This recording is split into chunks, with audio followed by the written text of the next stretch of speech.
you've been playing the hairy bagpipes your whole life. It's very good. The first taste is like it's hurting your throat, and then it gets smoother, and then, well, a homosexual can be good as well. Yeah, I guess you're right.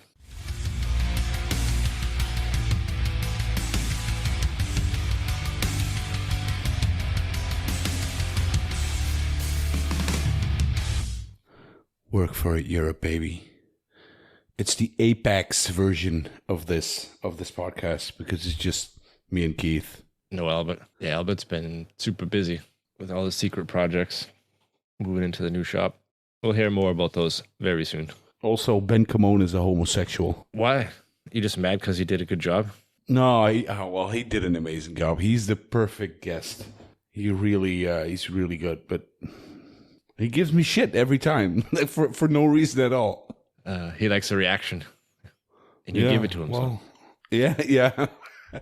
So we're gonna go back to the normal schedule and talk about what you did this week before we introduce the guest. Or? I did a lot of stuff, but this is officially my last week of free time, so I didn't do much worth discussing. Well, you're on vacation somewhere with the family, right? Where were you? Oh, that was great. Yeah, that was it. We were in France, of all places. So that's an interesting country. I never liked France. I obviously I went there before, but we went to a region called the Jura. Do you know that? Nope. It's like close to the mountains and like close to Switzerland and stuff. Okay. Over there, and we were like an hour away from Geneva. Yeah. Mm-hmm. And it was beautiful. Absolutely fucking beautiful. With the lakes and stuff, it's just they have these fucking bright blue lakes. It was beautiful. Can't say it. It's just too bad that there's fucking French people. Yeah, so those lakes are like the same as we have here in Austria. It's all the runoff water from the mountains, and the water's like crystal clear blue. But cold as fuck, right? Cold as shit, yeah. Yeah. But it was hot as shit, so that was good. Like, didn't move much. Spent some quality time with the wife and the kids, which was, great. You didn't go crazy after 2 days not being able to work? Yeah.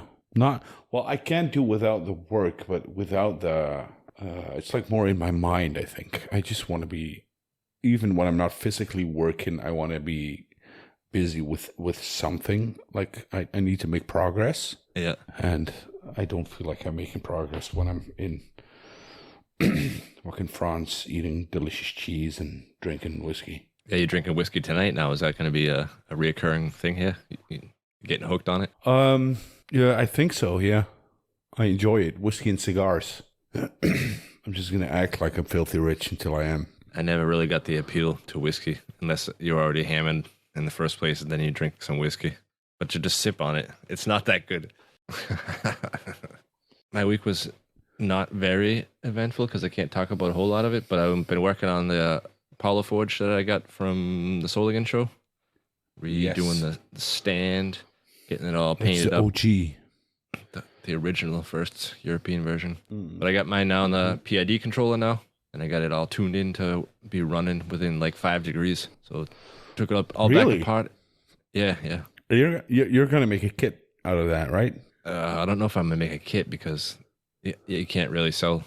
It would have to get certified, all the controller wiring. But I can let people know how to wire it. Why do you need it certified? For what? So they don't get fucked. What? How the thing is going to get fucked? Just sell it. And if someone just comes like, oh, you have to get it certified, you can stop selling it. They're not going to fine you the first fucking time. That's one thing if you have a, I don't know, disc sander or something. But we're talking about a forge here that runs on a propane bottle. So you got a lot more things. If somebody burns their shop down, they could definitely fuck me over. Not even because of the wrong control wiring or something, but just for their own wrongdoings or fuck ups. But I'd be happy to help. I'd be happy to help anybody that wants to know how to do it. It's pretty easy. You can supply, and you found some awesome fucking blowers? Yeah. I had a lot of people writing saying that they need a blower with like 900 cubic meters of airflow. And I'm running a blower with 600 cubic meters. but it's the squirrel cage. What do you guys call it? I can't remember my fucking Snail English. house. A snail house Yeah, blower. oh, it's good. It's a real blower fan that's designed to run constantly and under back pressure, so it's perfect for this application. The back pressure. Yeah. So the straight ones don't do that. No, a lot of people actually said once they started to regulate it through that gate valve, that it was actually blowing air out of the suction side. Yeah. That's not good. Fucked. It makes it hard to tune and control the temperature. Okay. Well, who do we have on? We got Johbe Knives from Germany joining us this week. Hello. Welcome to the podcast. Thank you for the invitation. We met very quickly, I guess, in Solingen, I think twice. And Yes, a couple of minutes. It was so much to do there. It's so hectic. Yes, of course. But we met at a stand from Klingen für Gutes. Yeah, that's right. For the photo. And then you bring me the Apex Ultra stands because I forgot them. From you. So thank you very much. So you got the forging stamp, right? Yes, the forging stamp. The hot stamps, yeah. So you don't etch your logos? It's different. Stainless steel, I etch them, and on forging one, I will make a little bit more powerful version. Mm-hmm. Do you have it set up like on your press, or you just hammer it in? Hammered in. I don't have the plates for press, so I make it all with a hand and a big hammer. How come it doesn't work so good on stainless? Or is that just because it's a sand mine? You don't want to split the layers open, or does a hot stamp not good for stainless? No, I think it's for the optic. It's a little bit more comfortable. So I use the edge version, and I don't make so much 3-layered steel knives. Maybe 10, 15, more, maybe 10, 12 or something like that. I normally make stainless knives because the customers want them more, because when you're in a professional kitchen, sometimes it's forbidden to use carbon steel. It's depend on the chef you work for, and so that sounds gay. Rules of the chef. So it's not my problem. I can make both. I can make carbon steel knives. I can make stainless knives, and for my personal kitchen, I use both. For the kitchen, for the big kitchen knives, I use Apex Ultra, and for the little petty knives, you always forgot in the dishwasher or something like that, I use stainless ones. Yeah, makes sense. That the wife always forgets and puts in the dishwasher. Exactly. It's always the wife. Yes, always. It's always in a wife, never me. No. So did we also meet at Solingen? Good question. Yes, very good question. I'm looking at your Instagram page. Blonde, funny-looking Dutch guy. Blonde Dutch guy. Oh. No, he was at my stand. Yeah. You were at my stand. I really don't know. Sorry. Yeah, so much faces on knife show, and I even don't know all the guys from Klingen for Gutes. Maybe if you stand in front of me, please don't take it personal. Oh, I won't. I won't. So what got you into knife making? Honestly, it was a bet.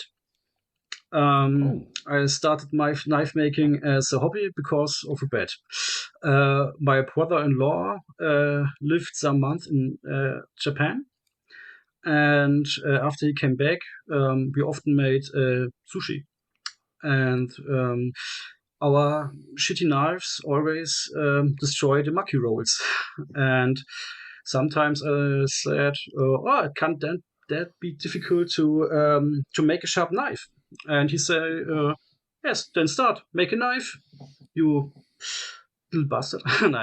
Yes. And so I start making knives. The first one was it was so ugly, and it was very big bullshit. But then I think, okay, make another run, and then make another run, and another run, and another run, and yeah, that's the story. They kept getting better.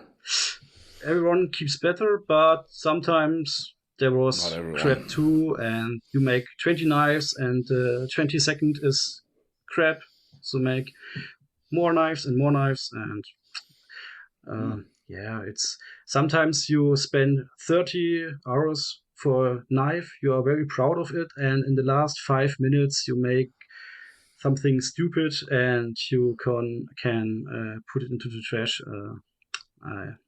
I got such a big box of trash for all these not good knives. The fuck ups. The fuck ups. Yes. Yeah. The fuck ups. So does that still happen to you, or was that more in the beginning? You messing up the blades? In the beginning. Now it's maybe you make 20 knives and one is not so pretty as you wish, but you find more possibilities to rescue them. Yeah. That's what I was going to say. Sometimes if you go back to that box, maybe from the first couple of years when you started, you'll find that you can fix a lot of the stuff that you thought was like trash. Yes, definitely. Yeah. Just looking at going over your Instagram page. How long have you've been making knives? I started knife making in 2017 as a hobby, and on 2022 I go full time. Okay, I'm gonna dive right into this. I'm looking at your website, and you have a fucking configurator, which is awesome. Thank you. What a lot of work. So much hours of disappointment. Did you do that yourself? Yes, with a little bit help from some friends. This is fucking amazing. I've never seen this before. Did you see that, Keith? No, I haven't seen it. Fucking hell. You can just click and then it changes the image of the knife to whatever you're choosing. Fuck, that's great. I mean, I know the idea and the concept, obviously, because a lot of businesses do this, but I never saw this on a knife before. Photoshop make it possible. Yeah, I can see it's with images and stuff, that is wow. Okay, for the people that go to his website, it's Johbe, is it dash? knives.de, and then you take a look at that configurator. That's awesome. Thank you. I think more people should do this. It's a lot of work, and but do you have could you build that for someone else? No, I don't want to do something like that. No, no, not in a lifetime. It was so much shitty work, and I'm very happy that it works, but not again. Yeah, that's pretty cool. I can't do too much on it because I don't want to screw up my internet. It's pretty slow. But it's these are like all your like standard models. Yes, those are my old standard models.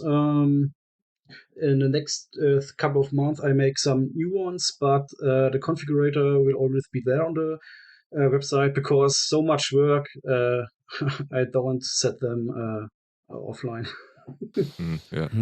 So how does that work when someone just places an order like that, or you click see, you just get the image? Yes, I got the code. Every version got a code, so I see them and I know, okay, now I need some Toku shape and the Publa handle material, so then I can make it. Until I have enough steel, because I see I got some carbon steel in there that I don't have much left. Oh, it's pretty cool, really. Thank you. So I think the stainless steel option is a pretty controversial amongst knife makers.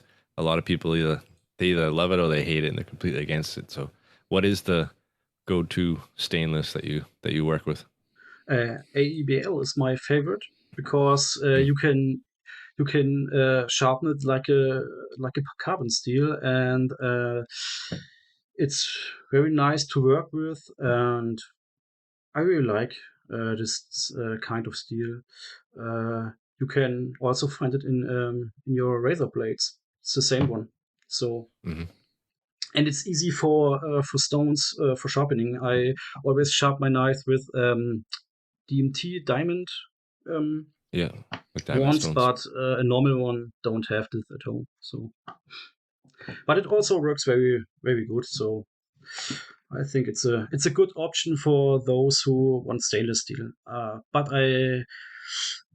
I know carbon steel is a little bit better uh, for the knife makers. They love them. Yeah, What's it's the European name for it? Is it 14C28N? Is that the same for which one? for AEBL? Because that's the American name for the steel, right? It's always the German version. I don't know another one. Because when we talk to American guests, they've obviously heard of it, but they use something else, a big long name. I don't know them, so Damn sorry. it, Albert would know. He's Maybe not here today. make a call at Uderholm. Maybe they can Yeah. name me the right one. But when I write them, I need ABL. I get always this right stuff, so I think it's okay. Yeah, so I have a program. Now that I just turned it on, it's called Knife Steel Composition Chart, and you can put in the name of a steel, and it'll give you what all the other countries call it. So Oh, put it that's in a here, nice one. Can you and send it tells me you like, later? yeah, it's pretty cool. It's been around for a long time. It'll send you the link, and you can, if you pick two steels, you can compare them, and it'll have the chart side by side with the elements and everything, and how much of each element is in. It's pretty cool. Ah, okay. That sounds very good. You send it with mail to me, or? Yeah, you can download it like on the regular Play Store. So I'll just send you the link from the Play Store, and then you guys can download it. If I remember, I'll put it in the show notes. I say that every episode, and then I forget to put shit in the show notes. I'm not a knife maker. I don't need that. There's never been anything in the show notes. Yeah, except for links to your website to get Pelican paste, right? Beautiful website. Yeah. So, what is your favorite knife to make? I love to make Santokus and European kitchen knives. I started with them, and I also use them in the kitchen always. I don't really use petty knives, but I have them because so much prototypes for using. So, but kitchen knives are the only one you need, I think. So I make them the most.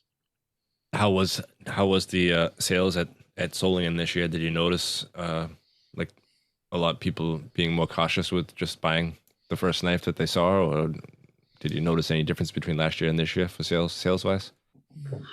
It's different. My auto knives were okay. Kitchen knives, they have more wishes. They see some shape, want this shape, but then I don't have the right handle, so they want this handle material, and so there's a custom order. So you get some orders in while you're there too. Yeah, 3 orders. That's okay for for the knife show, because last year it was roundabout the same. I think it's not so much sales on this exhibition, so I'm very happy with it, and Yeah, there's a lot of knife makers there. I think that's the problem. it was very nice. Yeah, so much knives. Yeah, you go there and see thousands of knives, and you have to find the right one. I think you see maybe 20 knives, and then you can't see the difference as a normal. I don't yes. You see knives, knives, and then it's so much knives, and I think the most one came there, take a look, and ask some questions how they can make them by themselves. That was the most speaking I have there. How did you Yeah. do this? How did you do this? And then you try to be nice, but don't uh, tell them all your secrets. But have a little bit. You have to find the right. The polite way to tell them to go. to go somewhere else, get lost. Yeah, go to knifematerial.at and fucking sort it out yourself. Yeah, I like that when they come to me as a supplier and be like, where do you order this from? I'm like, that's an awesome question, right? Exactly. Why don't you fuck off? No, ask a question is okay, but like if it's like downright outrageous, then no. So, want to tell us a little bit about your background?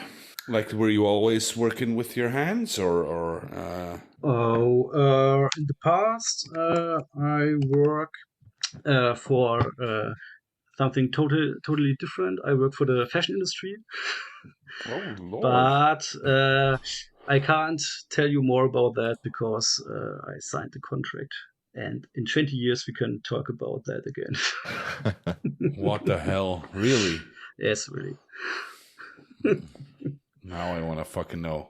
This is a challenge in the fashion industry. No German brand, no. Okay. So that was one reason why I started a hobby that's completely different, and so there I'm making knives. Okay. Do you have like a girlfriend? Are you married? Kids? No kids, no marry, and no girlfriend at the moment because Corona make a little break in this In the dating part scene. of life. Yes, very long relationship, and it doesn't work in Corona. So, and after it, I work, and starting a new hobby, play bagpipe in a band, and yeah, that takes so much time. You play the bagpipes. Yes, I play bagpipe, Highland bagpipe. It's really loud and heavy, hard to learn, hard to master, but it's a very cool instrument. For 2 hours, I was in the band rehearsal, always on Thursdays. Matt, I don't know if you played for like the start of the show, but that's how they start. The bagpipe. The bagpipes. Holy fuck! Yeah. So Really can we hear some of your songs? I don't write the songs. I want to hear it. We always play some traditional songs. Everyone knows Scotland the Brave and that stuff. So I can play. What is it called in German? Scotland the Brave? No, the bagpipes. The bagpipe, Dudelsack. Oh yeah, it's the same in Dutch. Fuck. Okay. A doodle But you all can say for older versions of a Dudelsack, you can say a Hummel. That's the old German meaning of Dudelsack. The very old German meaning. It's Scottish or something, right? Yes, it's Scottish. Fucking great. Then Keith is gonna blow the doodle sack in what is it, next week? Yeah, I'll be in Scotland next week. On Wednesday I'm going. Oh, nice. Is it just you and the wife? Yep. Or the kids as well? No, just me and the wife. We have our anniversary in September, and we usually go somewhere every September together. Very cool. Oh, nice. I can't wait. I can't wait for my kids to be of that age where you can just say, like, fuck you, we're going with just the two of us. Fuck off. You still got quite a few more years to go, Matt. Yeah, man. Before that happens. Like, what it is as long as they can feed themselves, they're all right? We can just see you next week. Yeah. But you can just drop them off at our newest Patreon member. We have a new Patreon member.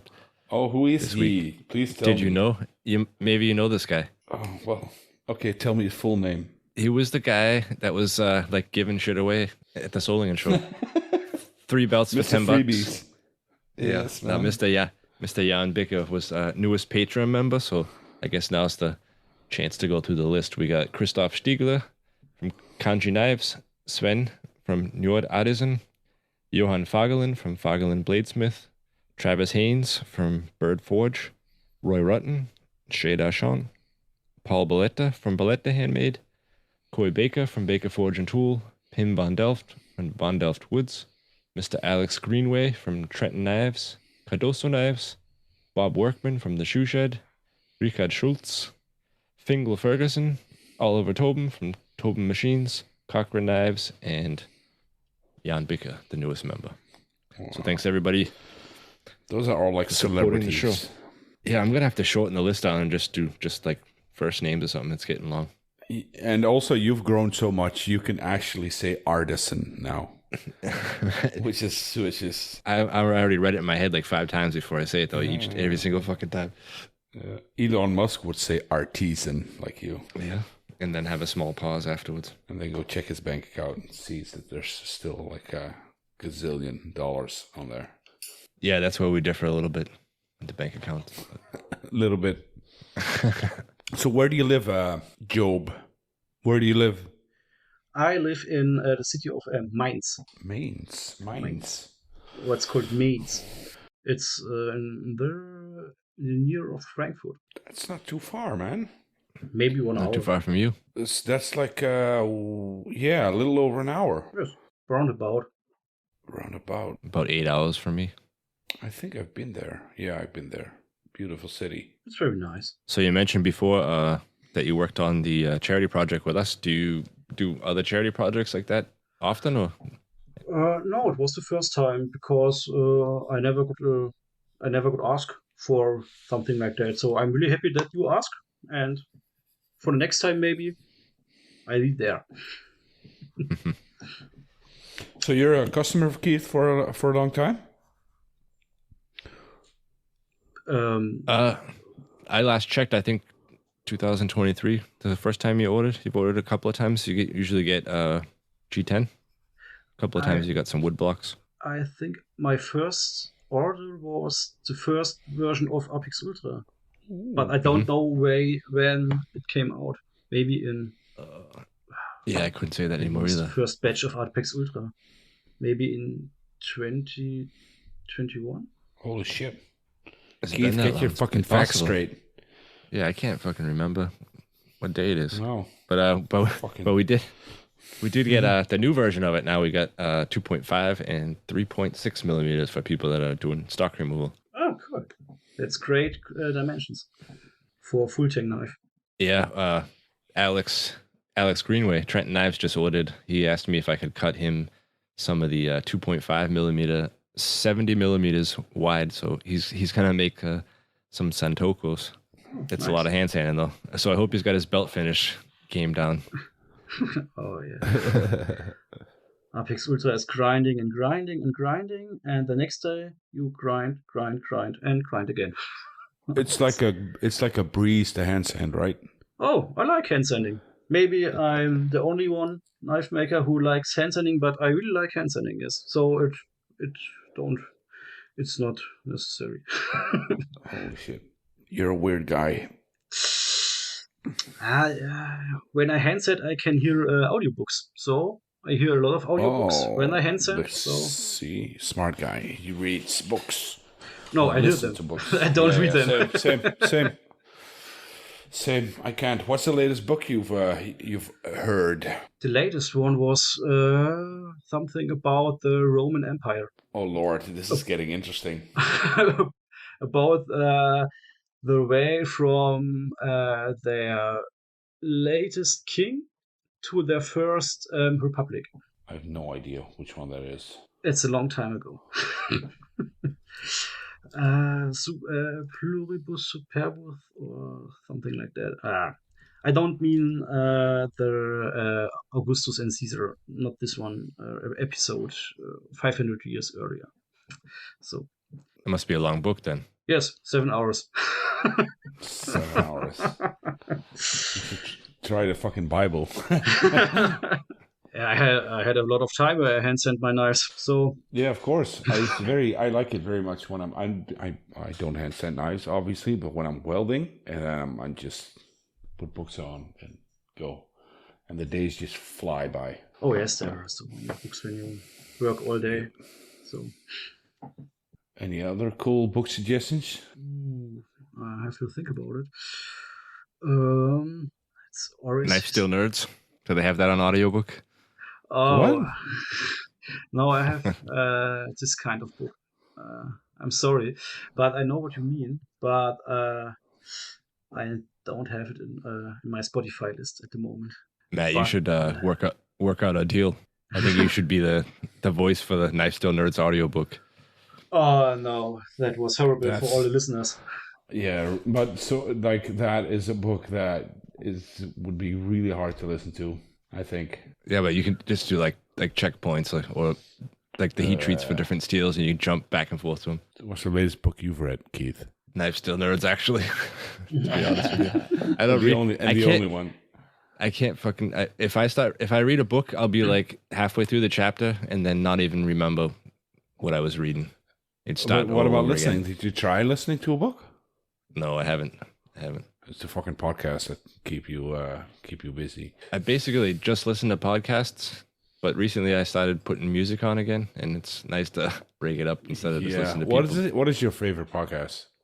I would say not knife related. I like the one with Ryan Chadbourne, the Bro Down Showdown. I like listening to that one. That one's cool. Ah, nice. And there's another guy. Ryan is a bit of a faggot, but okay.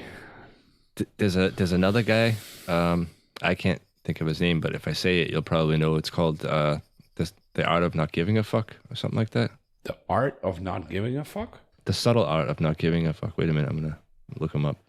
I can't see his name. That is also a book, but it's a good one. He just interviews people, and it's about like I don't know. Each episode has like different guys that he interviews. Some people might have been like drug addicts before, or they're like super runners and they do like triathlons and crazy shit. And it's about like how they like mentally get over different hurdles and shit like that. But is that based on that? Is it based on that book or not? He wrote a book, and so it's very possible that's the book that he wrote. Oh, that is his podcast, maybe even. Yeah. Oh, okay, cool. I can't think of his name right now. Mark Manson. Yeah, that's it. That's him. Charles' brother. Good old Charles Manson. Okay, what's your favorite podcast? Is it Johbe or what's your name? My name is Johannes, but Johannes. Yes, but everyone calls me Jo. So the name Johbe Knives. Yo. Very, very simple.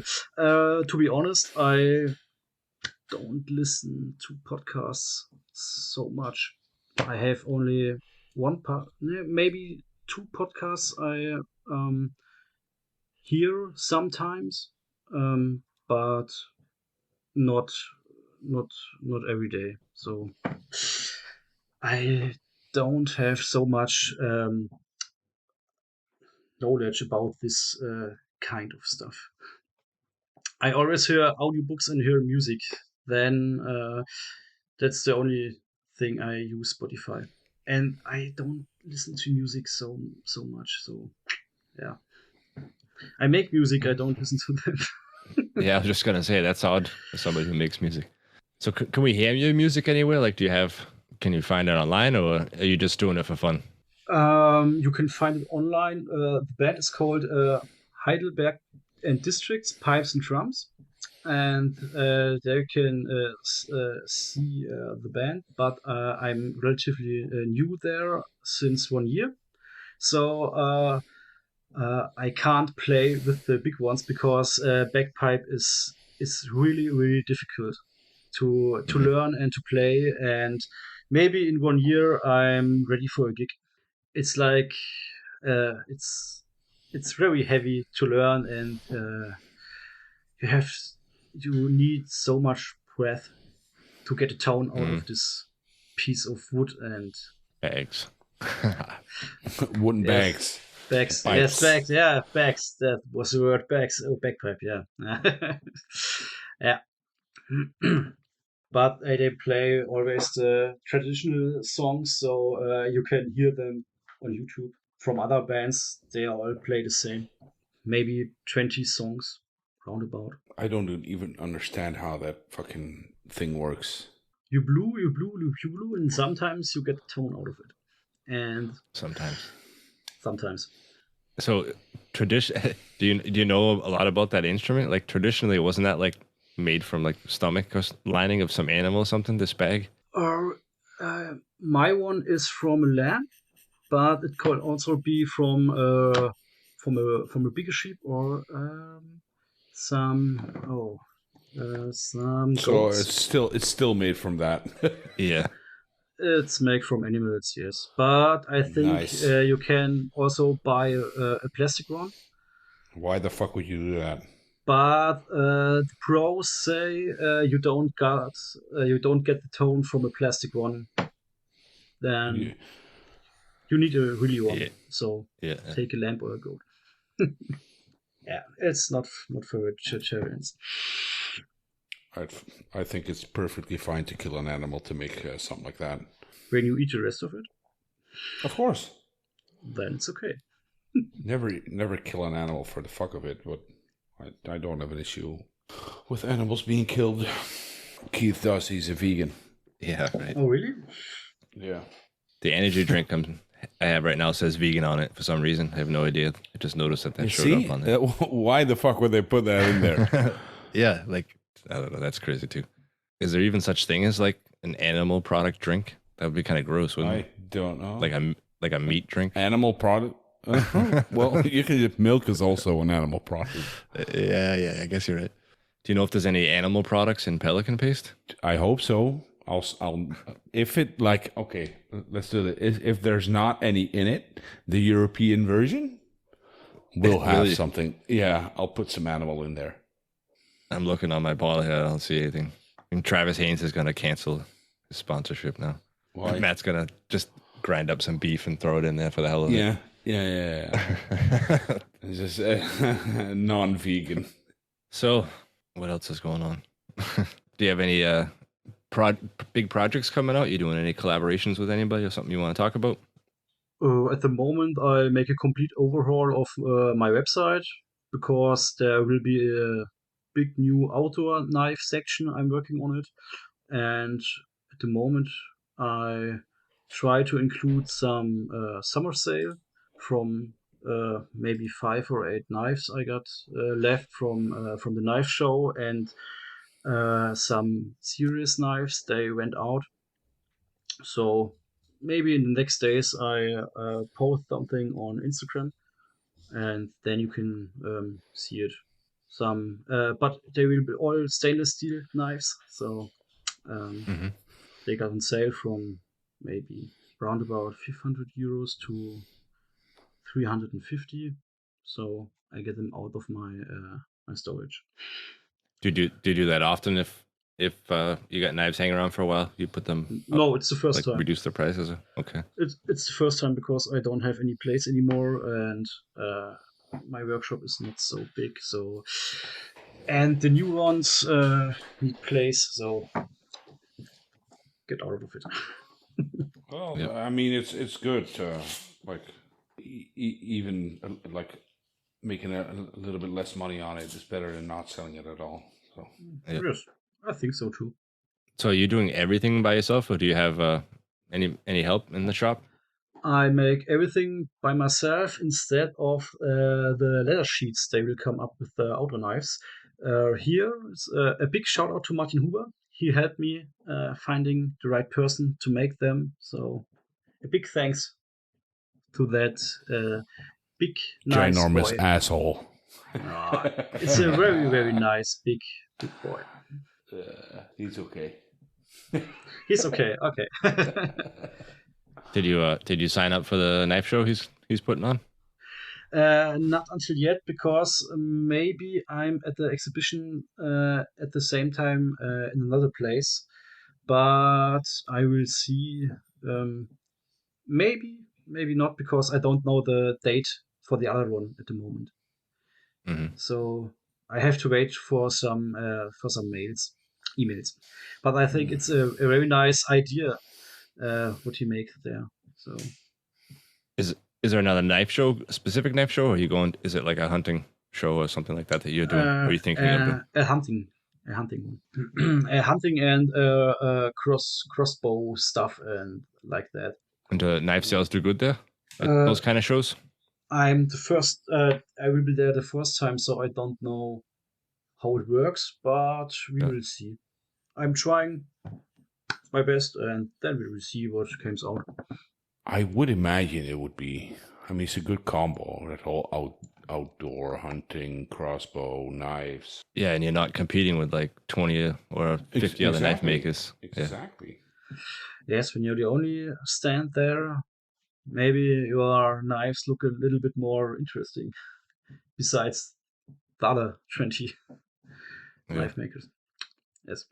It's always a gamble, though. Yeah, always. You don't even know if your stand is good. If someone buys anything, can be a disaster or it can be a great opportunity to make a vacation after that.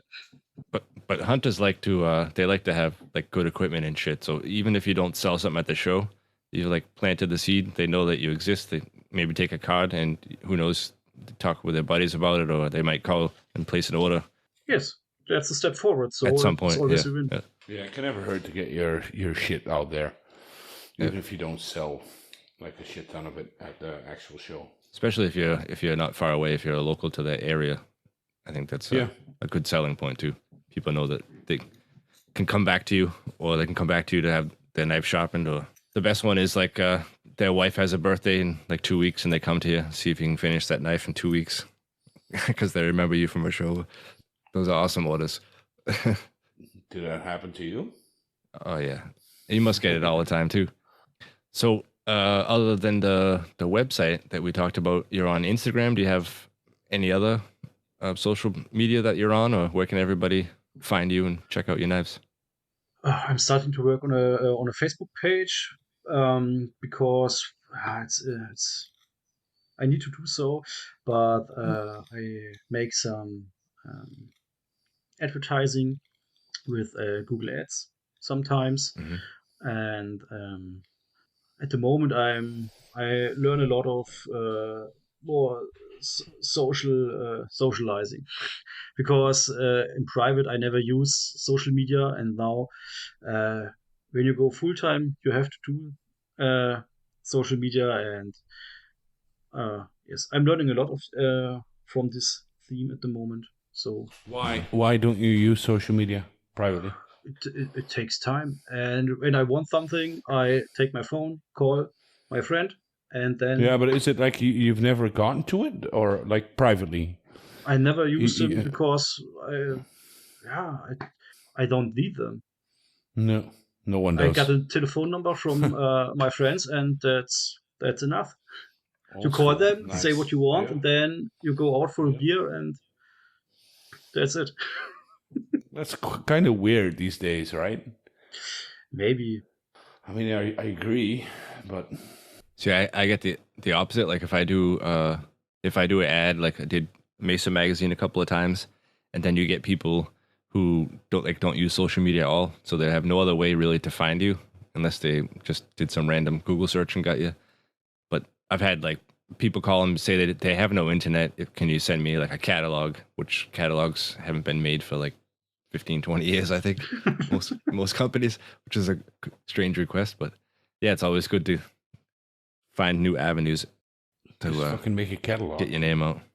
Yeah, I do like a Christmas catalog, 50 pages or something. Yeah, but I want to ask about the Google ads, because when I first started, I did some on Facebook, and I don't really know. I mean, with such a small like niche product already, knife makers, how does that actually target potential customers for you? Like, do you see any returns, or can you see statistics that you're actually reaching people that are buying your knives through them? You can see a lot of statistics, but at the moment I learn to use the infos I get from them, because it's so much information, and you when you start it, I have totally no clue what I'm doing there, and so I make more ads to learn more, but I still have no clue.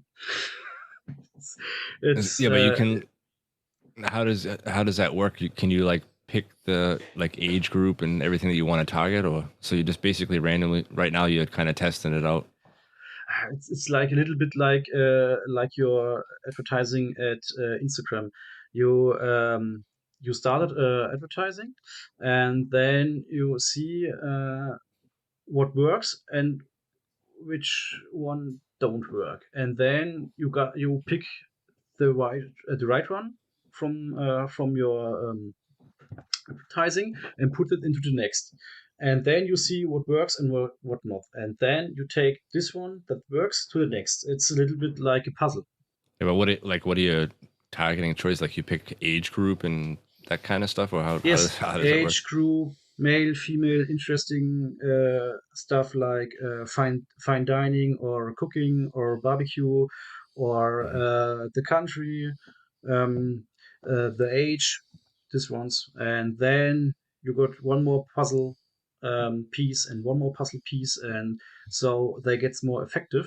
Mhm. But I don't master it at this time. I think that's always changing too, depending time of the year and all that.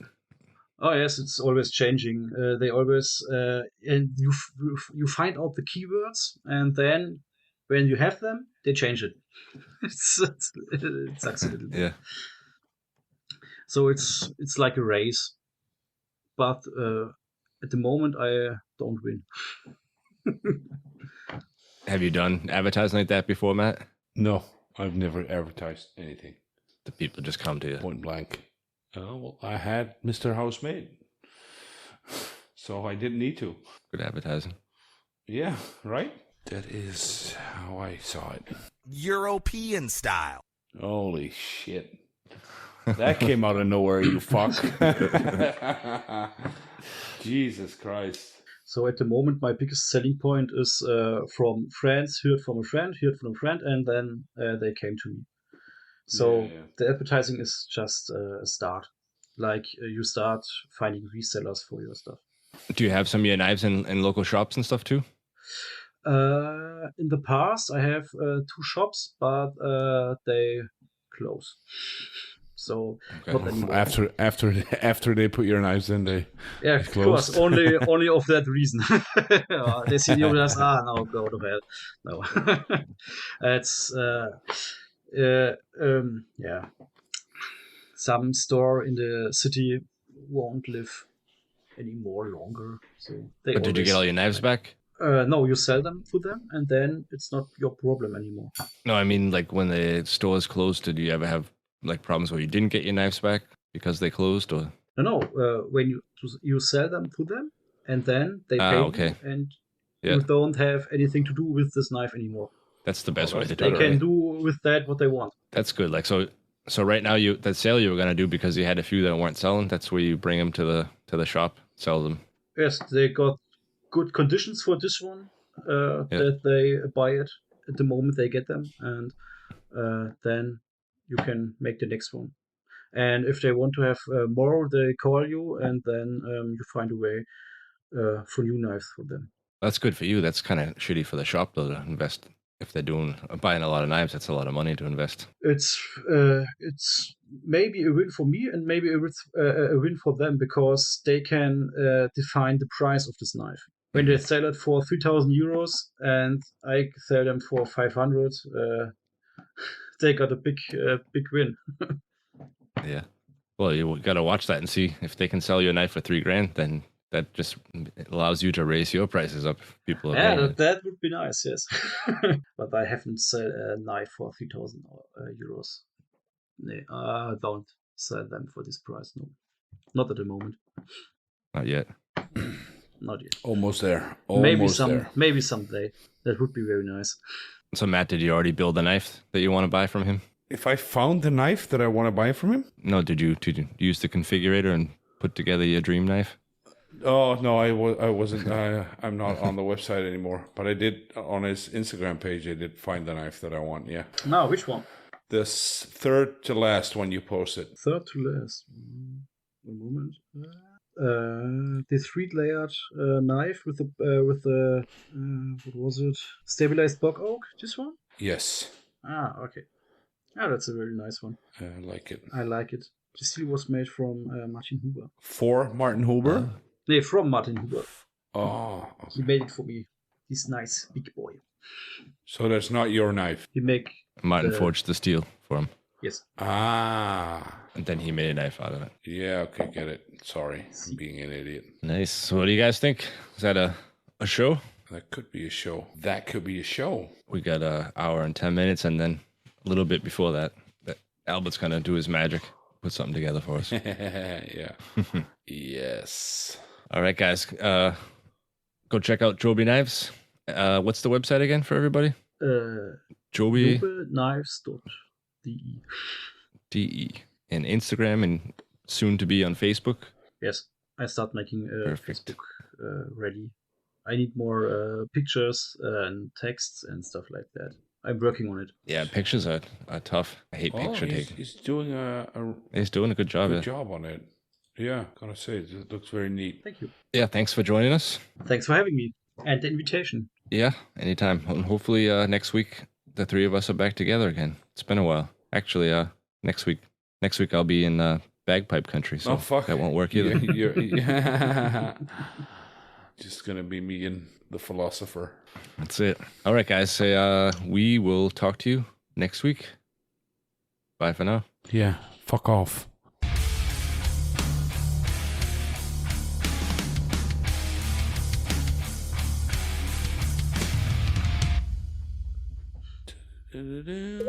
Titties.